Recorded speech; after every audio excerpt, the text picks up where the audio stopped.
los dos equipos de representación de los docentes en el Consejo Directivo Central. Hemos estado trabajando y queremos presentar este análisis del desarrollo del presupuesto en el quinquenio. Es una ocasión importante porque hemos venido haciendo los análisis de las sucesivas rendiciones de cuentas, pero ahora tenemos los 5 años para analizar. El trabajo, digamos, en su concreción, lo ha hecho el compañero Walter Fernández Val, pero siempre en contacto con los dos equipos.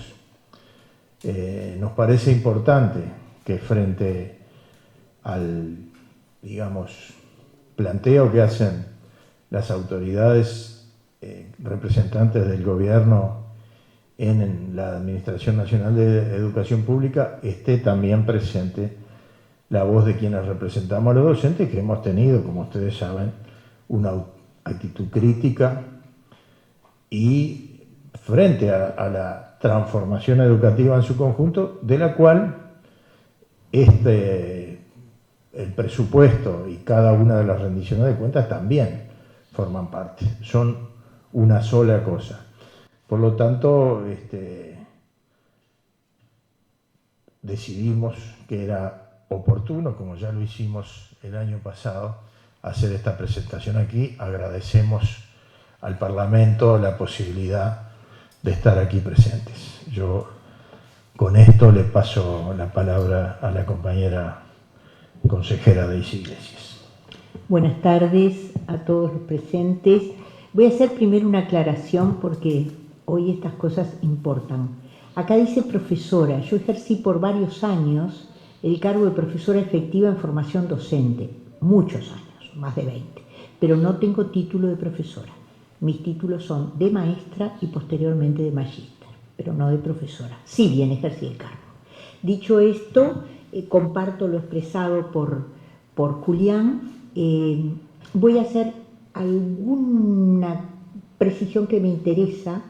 En primer lugar, lo que se va a presentar demuestra donde hubo reducciones o recortes, pero en lo particular a mí me interesa un aspecto sustancial que tiene que ver con los procedimientos presupuestales, que son los presupuestos de redistribución, o sea, aquellos momentos o lugares en los cuales tú no ves disminución, pero donde había 2 queda 1.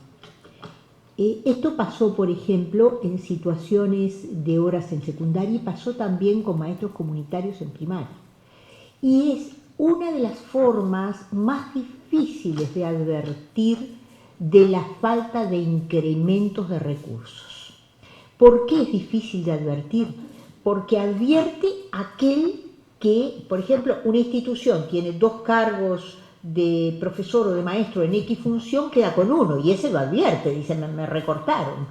Pero la institución a la que va dice gané. Y los presupuestos, estas líneas presupuestales, están basadas en no incrementar y a su vez generar en algunos aspectos del sistema la apariencia de incremento. Yo creo que en este periodo, aparte de lo que va a señalar y que estudió en mucho detalle Walter, y que está tomado además de la base oficial de datos, no hay ningún invento particular nuestro, hay toda una línea de presupuesto redistributivo que es muy importante tener en cuenta. Y la segunda cosa en la que quiero hacer hincapié, que a mí me dio tanto trabajo explicitar en varias oportunidades en la prensa, es que estén atentos a la diferencia entre los pesos corrientes y los pesos constantes. Si yo miro una tabla de presupuestos en pesos corrientes, se incrementó y es indiscutible que se incrementó. Pero si la miro en constantes, que es el cuadro comparativo según el valor adquisitivo del dinero, disminuyó. Y me parece que eso es un aspecto muy difícil de explicar a la ciudadanía pero que es muy importante que lo tengamos en cuenta para evitar dobles interpretaciones de los discursos. Dicho esto, agradecer a Walter, que es el que ha estado asiduamente trabajando en esto, y bueno, y adelante con la presentación. Bien, gracias Daisy, buenas tardes. En primer lugar, sí ratificar algo que dijo Daisy. Toda la presentación está sacada de este tomo de la rendición de cuentas, es el tomo 2, realizado por el CODICEM de la ANEP, de modo que los datos de los cuales partimos son los datos oficiales de ANEP, ¿verdad?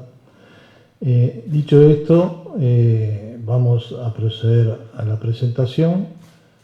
Tenemos ahí el índice de la misma, asignación y ejecución, evolución salarial, evolución de la matrícula y costo por alumno e inversiones. Entonces vamos con el primer punto, que es asignación y ejecución presupuestal de ANEP. ¿Por qué es importante estudiar sobre todo el presupuesto de la ANEP? Y porque la sociedad uruguaya hace un esfuerzo muy importante en destinar fondos a este organismo. Dentro de la distribución del presupuesto nacional, al área de educación está en segundo lugar solo detrás de la seguridad social. Le corresponde el 18.6% del presupuesto nacional. Dentro del área de educación, la ANEP le corresponde el 70%. Es un organismo que recibe casi tanto dinero como todo el que se le asigna al área de salud en este país. Entonces es muy importante saber cómo se manejaron y cómo se manejó ese presupuesto. Aquí lo que se refería a Daisy, pesos corrientes y pesos constantes. Y yo no me canso de poner el ejemplo, y lo voy a poner una vez más, algunos compañeros lo han escuchado 5 o 6 veces, pero da la pauta de lo que son los pesos corrientes, son los pesos actuales. Es decir, digamos, un ejemplo trivial, un trabajador gana 100 pesos, compra un bidón de agua que vale 100. Recibe un ajuste anual del 5%, el trabajador pasará a ganar 105 pesos. Antes ganaba 100, ahora 105. Esos son los pesos corrientes. Él tiene más dinero en pesos corrientes. Ahora supongamos que la inflación fue del 10%. El bidón de agua pasará a costar 110. Él con sus 105 pesos ya no puede comprar más el bidón de agua. Los pesos reales, el poder adquisitivo real, se miden en los pesos constantes. ¿Cómo se calculan los pesos constantes? Bueno, hay que hacer una operación que se llama deflactación, y que es que a partir de los pesos corrientes se multiplican por un índice para quitarle el efecto de la inflación. En nuestro país, digamos, el efecto de la inflación lo vemos en el IPC. Entonces, para quitar el efecto del IPC y ver en términos reales los diferentes presupuestos anuales o salarios anuales, la única manera de comparar es en pesos constantes. Lo decimos porque por estos días se está tratando en la Comisión de Hacienda integrada con presupuesto la rendición de cuentas. Hemos concurrido varias veces con los consejeros electos junto a la delegación de ANEP, y desde las autoridades de la ANEP decían, no, en pesos corrientes tenemos más dinero. No podemos hacer esa comparación año a año. De hecho, ahí en el cuadro, nosotros vamos a elegir como año de comparación el 2019.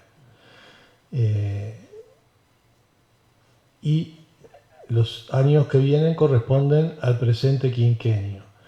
Se observa en pesos constantes, no voy a mirar la columna de pesos corrientes, digamos que, a ver si puedo lograr llevar el mouse.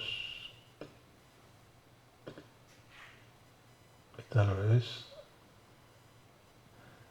Este mouse está loco, sí, bueno, ahí está. Con respecto a 2019, tenemos que en 2020 el presupuesto asignado, este es el asignado, o sea, es el presupuesto que el Ministerio de Economía y Finanzas asignó al ente autónomo, disminuye, ustedes ven ahí, 98.580 millones de 2019, 96.000 baja en 2020, baja en 2021, baja en 2022, y en 2023 se llega a un valor que supera el 2019, que son 100.000 millones de pesos. Ese es el presupuesto de la ANEP, 2.500 millones de dólares. Y en 2024 ya se sabe, porque es en espejo, que serán 101.000 millones de pesos. Si bien los últimos 2 años superan al 2019, que ha sido característica de esta administración recortar en los primeros años para después otorgar en los años finales, si nosotros hacemos el ejercicio de dejar, digamos, el 2019 constante, todos los años a 98.580 millones, si lo hubiésemos dejado constante en todo el quinquenio, hubiésemos obtenido más dinero del que se asignó en los hechos reales. ¿Cuánto más dinero? 95 millones de dólares. Es decir, lo asignado por el Ministerio de Economía es 95 millones de dólares menos que si yo hubiese dejado constante el año 2019. Eso en corto la asignación. Acá tenemos una gráfica de barras que comparan la asignación con la ejecución y podemos observar, ahí está en la línea verde, que hay un decrecimiento en la asignación presupuestal, que es la barra más clarita, la celeste. Y bueno, acá como es hasta 2023, se ve que ya en 2023 va a superar a 2019 y 2024 ya se sabe, también lo va a superar. No obstante, el saldo del quinquenio es negativo, es un monto inferior respecto a 2019. Con respecto a la brecha entre asignación y ejecución, que es otra cosa que nos interesa, la misma va a crecer en forma constante, como veremos a continuación. Acá en esta tabla tenemos en pesos constantes del año 2023 la asignación y la ejecución. Hay 2 maneras de reducir el presupuesto. Una es asignando menos dinero, como ya vimos, y la otra es ejecutando menos dinero. Fíjense en los porcentajes de ejecución. En 2019, 98.9%, uno de los mejores porcentajes de ejecución de todos los organismos del Estado en ese año, y después baja sostenidamente hasta 2023, en que se ejecuta solo el 96.7%. Si nosotros hacemos la diferencia entre asignación y ejecución y la sumamos año a año, tenemos una subejecución acumulada de 126 millones de dólares. Después vamos a ver a qué factores se debe la subejecución. Otro de los argumentos que hemos escuchado en la Comisión de Hacienda y Presupuesto es que decían las autoridades de la ANEP, bueno señores, el 2020 es un presupuesto en espejo de 2019 porque fue año electoral. Entonces el 2020 le correspondió los dineros partidos a la administración anterior. Y eso es una verdad media. Lo que le corresponde a la administración anterior es sí que el presupuesto sea en espejo en cuanto, por ejemplo, a los valores constantes de las remuneraciones. Las remuneraciones salariales tienen que ser la misma en 2019 y 2020. Y en cuanto a la asignación, pero después la ejecución de 2020 es responsabilidad exclusiva de esta administración. Y entonces vemos que se recortaron en remuneraciones 2.000 millones de dólares, 2.000 millones de pesos. Y en gastos de funcionamiento 1.031, en total unos 3.000 millones.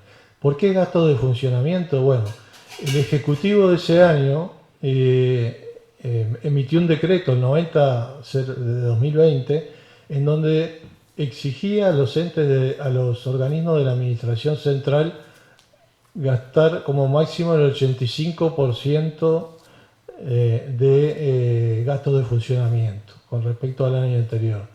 A los entes autónomos no les podía exigir, pero sí los exhortaba a cumplir. Bueno, en la ANEP siguieron esa exhortación y rebajaron un 12,6% los gastos de funcionamiento. Entonces, esta disminución sí que tuvo responsabilidad la presente administración. Esta es la evolución del fondo de inasistencia. Me interesa ir al último valor, el de 2.243 millones de pesos, que es un máximo histórico de esta tabla de 2010 a 2023.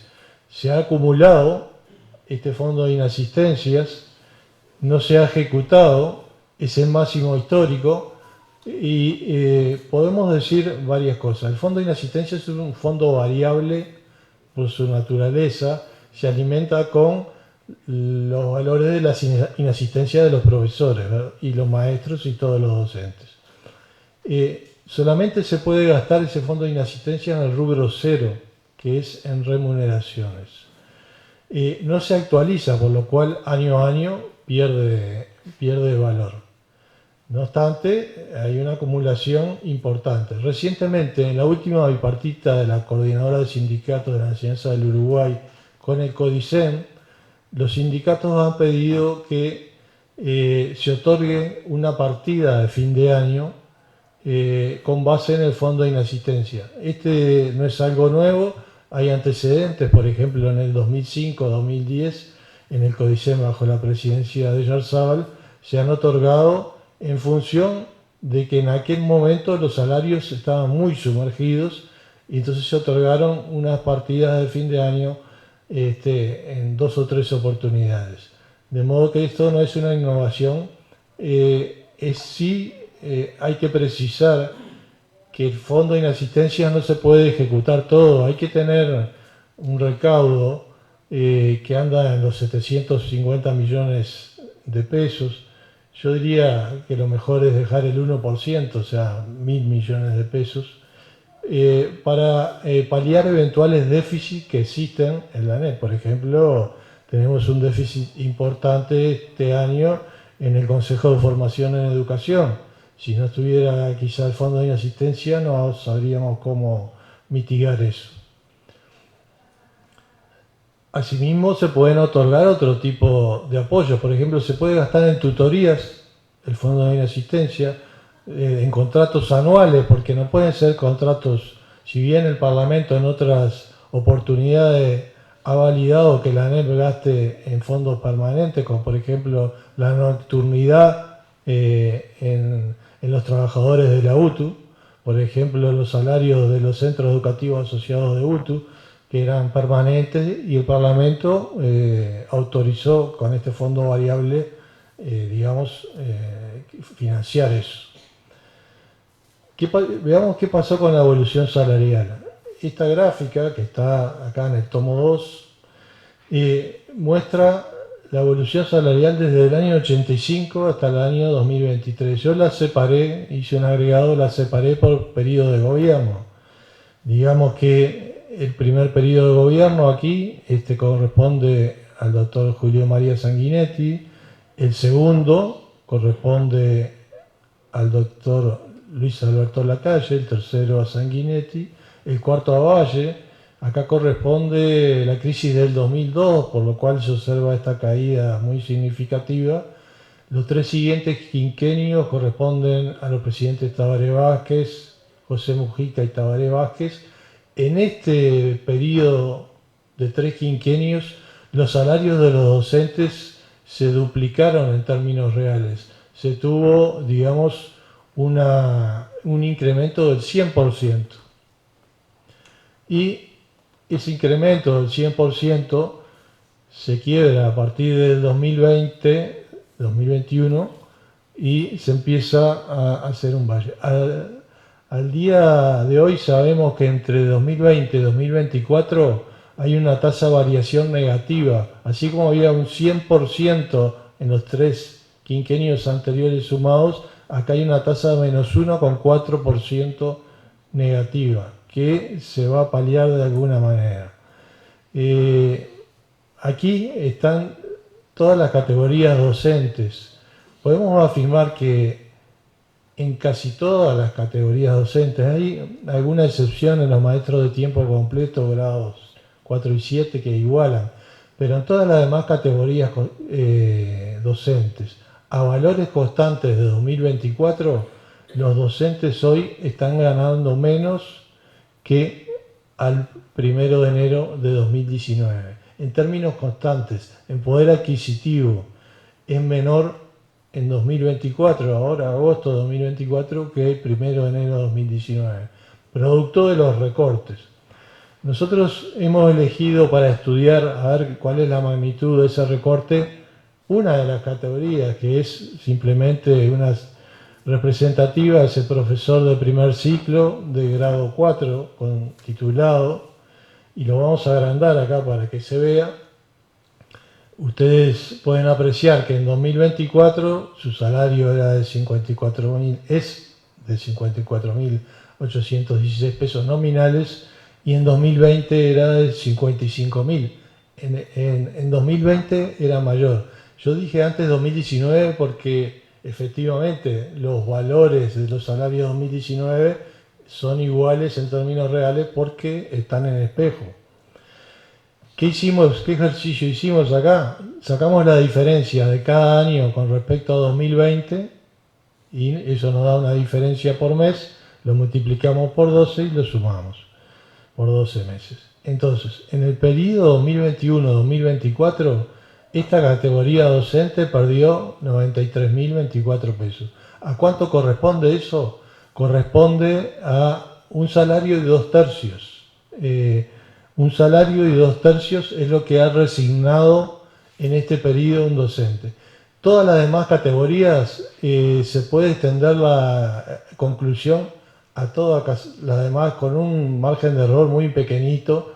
Entonces, digamos que todos los docentes han resignado 1.67 salarios en este periodo 2021-2024 a rentas generales que quedaron ahí. El 24 de octubre de 2022 se firmó un acta de acuerdo entre la ANEP y la CESEU, bueno, con presencia del Ministerio de Economía, la Oficina Nacional de Servicio Civil, el Ministerio de Trabajo y Seguridad Social. Allí se acordaron varias cosas. La que nos interesa es la recuperación de la pérdida salarial que existía en ese momento. Este cuadro corresponde a la cláusula 4, que establecía que al 1 de enero de 2022 se iba a dar un 1,2% de incremento real, al siguiente año un 2%, al siguiente un 1,5%, y el último que resta es el 1% de incremento real que se va a dar en 2025. ¿Para qué era otorgado este aumento? Bueno, para llegar al mismo nivel del 1 de enero de 2020. Además se acordó una partida de 286 millones de pesos para inequidades que comprendían a profesores adscritos, profesores ayudantes del laboratorio y coordinadores y orientadores pedagógicos, que cobraban por menos horas de las que trabajaban, algo insólito, pero así era. Y además, para la unidad docente compensada de los maestros de tiempo completo, hubo un incremento ahí para solucionar esa inequidad. Los cargos básicos de profesores agrarios de UTU, los maestros de escuelas rurales alejadas y maestros de educación especial. Además, hubo una partida para directores, subdirectores e inspectores. Esta gráfica, que es de elaboración propia, marca cómo sería el comportamiento que nosotros habíamos visto chiquito hace 2 diapositivas de los salarios. Bueno, acá vemos que la horizontalidad corresponde a que en términos constantes en 2019 y 2020 los salarios estuvieron iguales. Después empezamos a ver en 2021 la caída, en 2022 el recorte llega a un 5,4% del salario y después empieza la recuperación en base al acuerdo salarial firmado con los sindicatos y en línea punteada tenemos que supuestamente el salario debe comportarse de esa manera si se comporta como se había acordado y se va a llegar en este punto, al 1 de enero de 2025, al mismo punto que teníamos al 1 de enero de 2020 y al de 2019. No obstante, todo lo que está sombreado acá, lo que está marcado, este valle acá,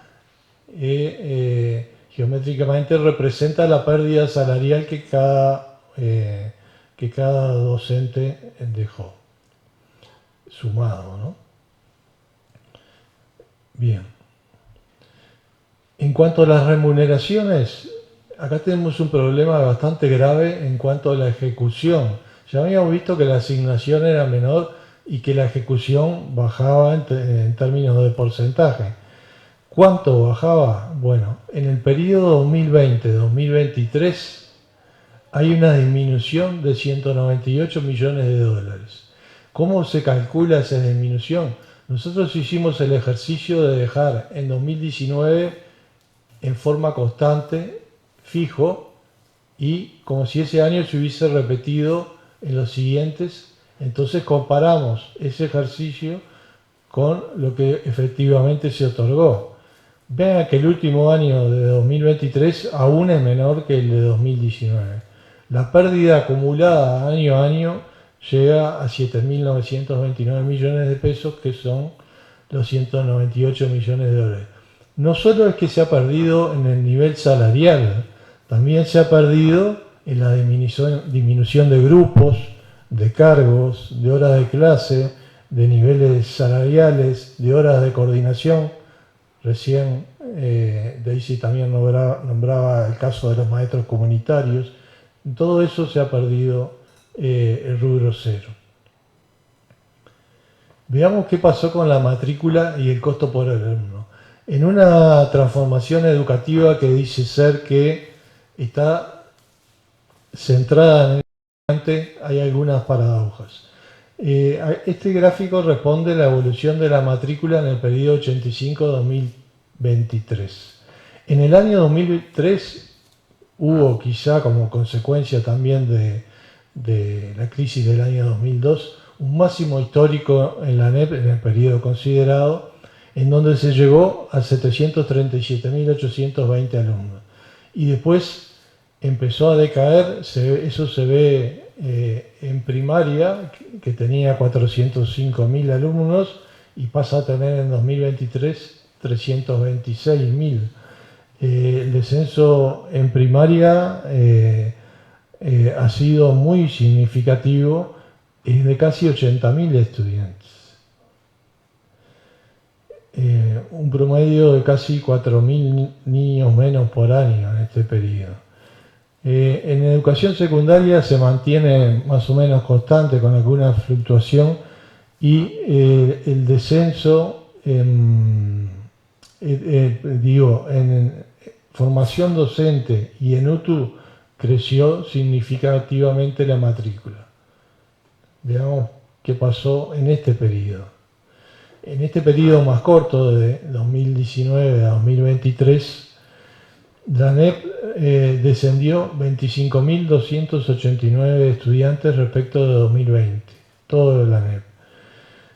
Fundamentalmente es obviamente debido a la dramática baja de la tasa de natalidad que existe en nuestro país, ¿no? El descenso se constata en todos los subsistemas, pero en educación primaria, una vez más, hay 16.000 niños menos que en 2020, en estos 4 años, lo cual va a impactar en los próximos años en los otros subsistemas. ¿Qué pasó con la ejecución presupuestal por el estudiante matriculado por todo concepto de gasto? El gasto por alumno, digamos. En 2019 ese gasto por alumno era alumno ANEP de 139.000 pesos con 407, 139.407. En el año siguiente bajó, en 2021 también, en 2022 bajó, y en 2023 nos encontramos con la sorpresa que el monto por alumno, el gasto por alumno, subió respecto a 2019, hay 143.000.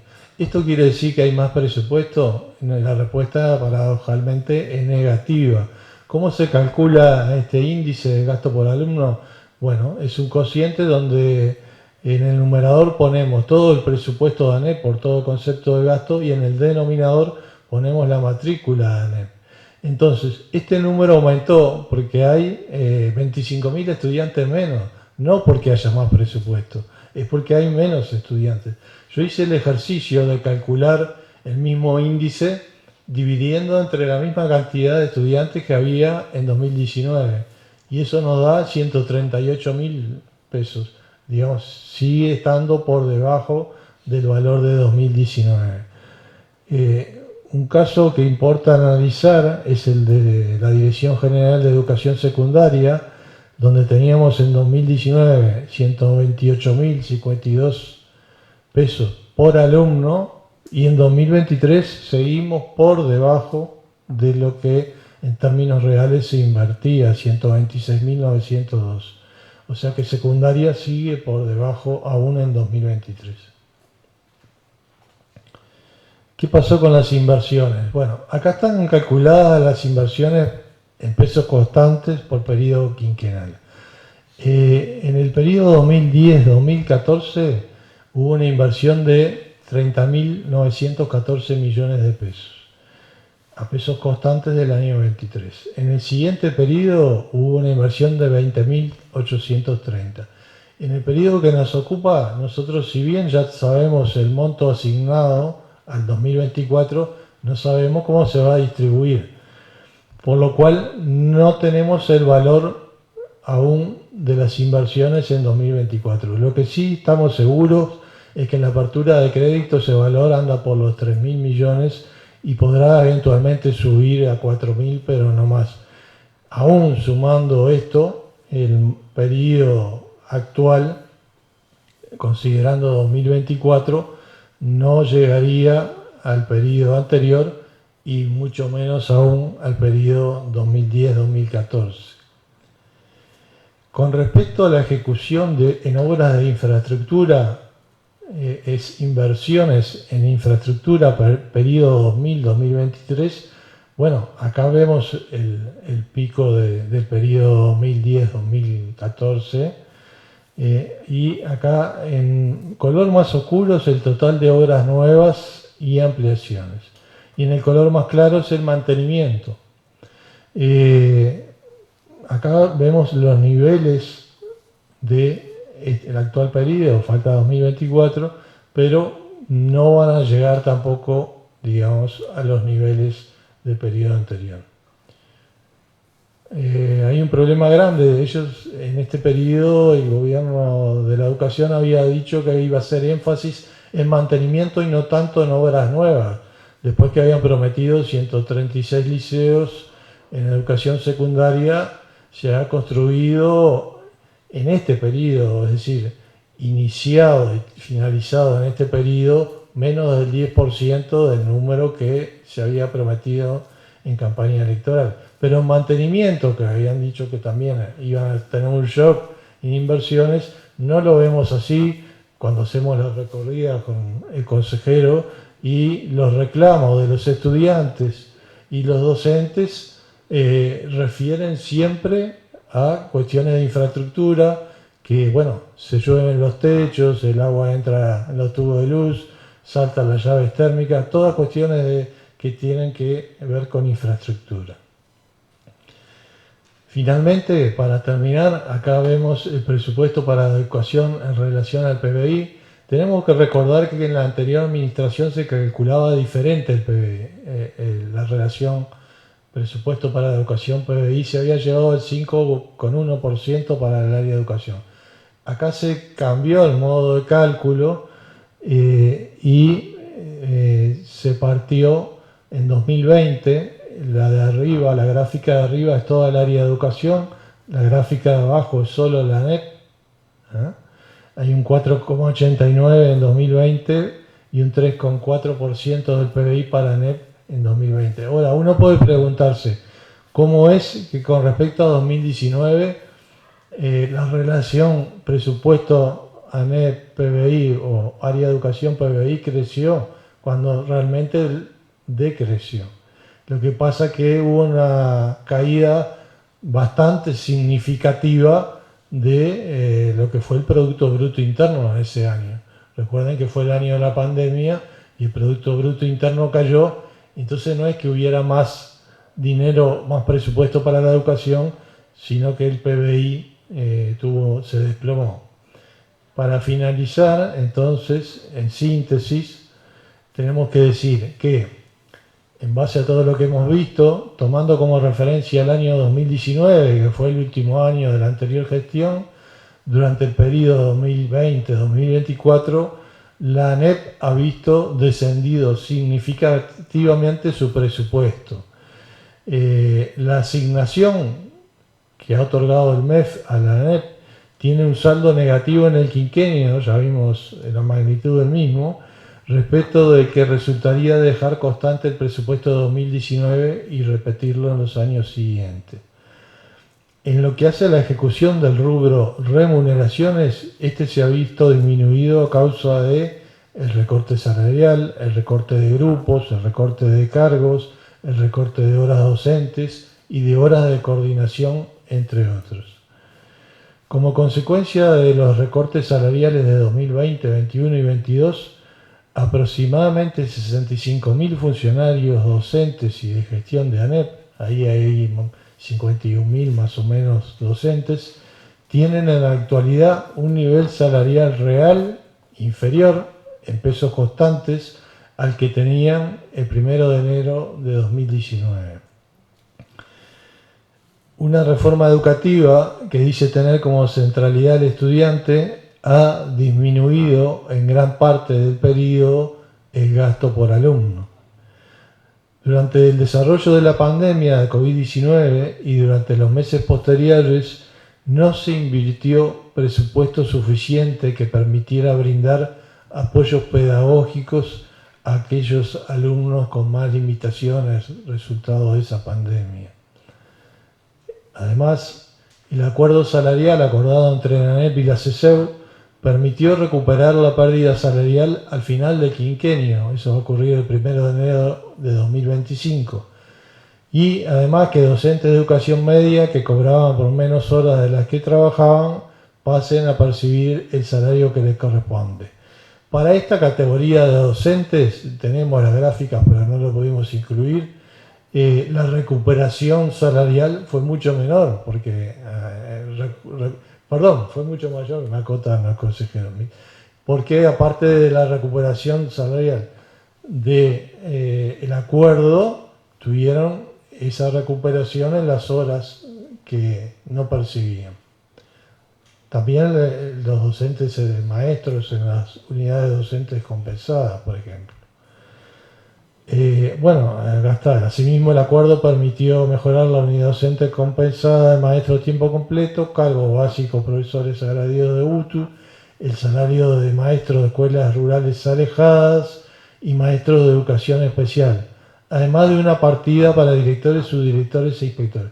Todo esto no fue otorgado por la naturaleza, fue producto de la negociación colectiva con los sindicatos, ¿no?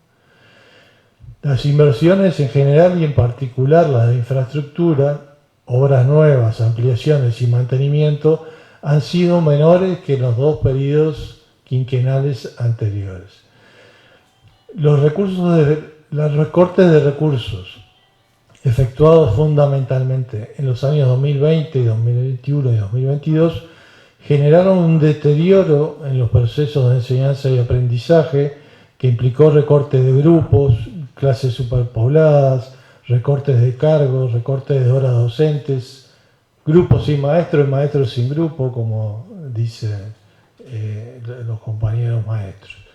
En definitiva, creemos que el saldo presupuestal de esta reforma ha sido negativo con respecto a las anteriores y cabe preguntarse qué valor le dio este gobierno a esta reforma, una reforma que había sido impulsada y fogoneada a través de los organismos internacionales, no es algo original para Uruguay, es una reforma que se impulsa a nivel global, que a nivel nacional el think tank Edu21 también la había promocionado, pero que finalmente el gobierno no le otorga recursos. Nos queda esa interrogante.